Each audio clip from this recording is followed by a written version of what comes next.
महाभारत दुनिया के सबसे बड़े महाकाव्यों में से एक। ये कहानी है एक बहुत ही भयानक जंग की। एक ऐसी जंग जहां एक इंसान का दुख, एक पिता का गम इतनी बड़ी तबाही की वजह बन सकता है जिसकी हम कल्पना भी नहीं कर सकते।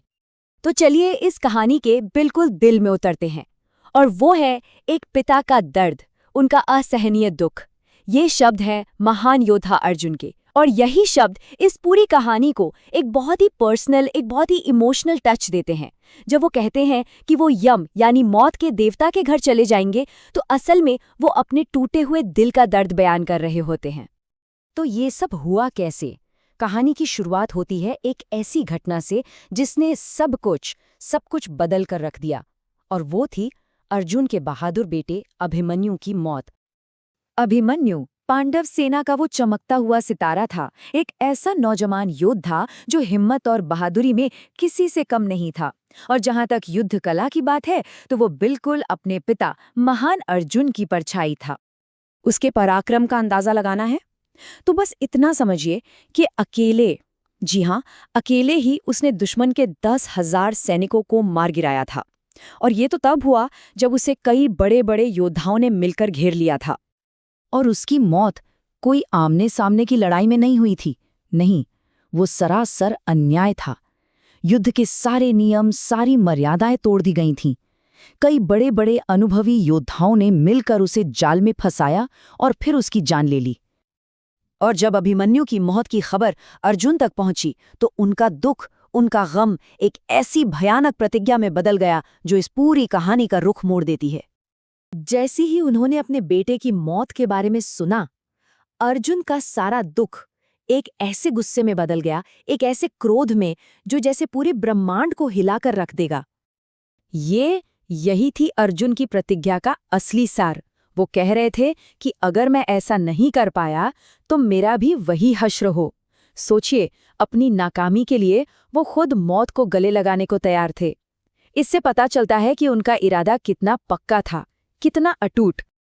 तो शपथ ये थी, अगले दिन सूरज ढलने से पहले वो जयद्रथ को मार डालेंगे।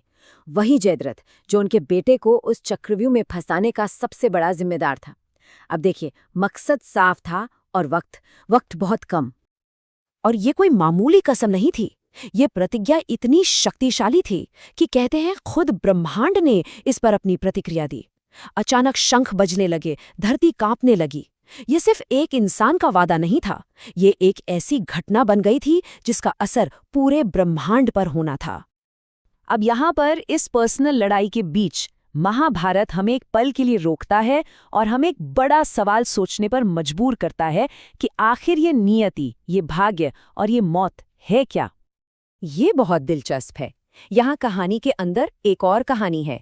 इसमें मौत को कोई क्रूर ताकत नहीं दिखाया गया, बल्कि उसे एक ऐसी युवती के रूप में दिखाया गया है जिसे पितामह ब्रह्मा ने बनाया था, ताकि दुनिया का ये जीवन मृत्यु का चक्र चलता रहे। वो अपना काम करना नहीं चाहती, पर उसे करना पड़ता है। और फिर हमें याद दिलाया जाता है उन महान राजाओं के बारे में, मानधाता, शिवी, गए, ययाति। इन्होंने सब कुछ हासिल किया, लेकिन मौत से कोई नहीं बच सका। तो कहानी हमें ये बता रही है कि कोई भी ताकत, कोई भी पुण्य किसी को किस्मत से नहीं बचा सकता। दुख और मौत के सामने सब बराबर हैं, चाहे वो दुनिया का सबसे बड़ा राजा हो या फिर अपने बेटे के गम में डूबा एक पिता।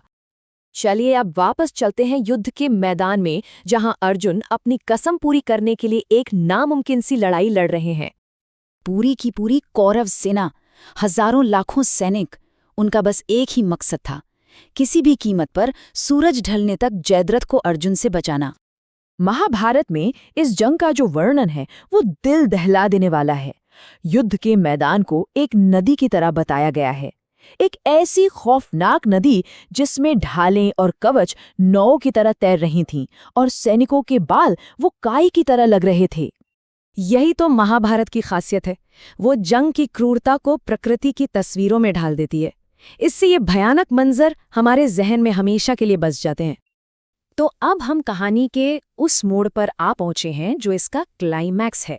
सूरज ढलने वाला है और आखिरी कुछ पलों में ही सब कुछ तय होना है।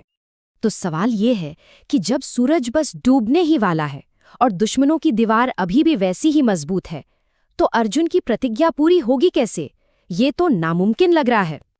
और ठीक इसी पल, जब लगता है कि सारी कोशिशें बेकार हो गईं और वक्त खत्म हो गया, तब होता है एक दिव्य हस्तक्षेप। अर्जुन के सारथी और गुरु श्री कृष्ण अपनी माया से एक ऐसा भ्रम पैदा करते हैं कि चारों तरफ अंधेरा छा जाता है। सबको लगता है कि सूरज डूब गया।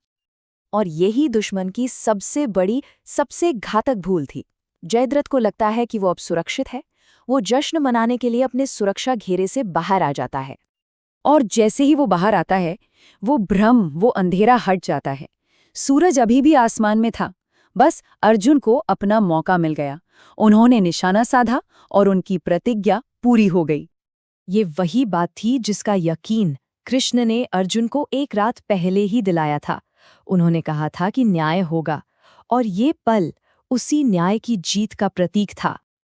तो अर्जुन की प्रतिज्ञा तो पूरी हो गई, लेकिन ये कहानी हमें एक बहुत गहरे सवाल के साथ छोड़ जाती है।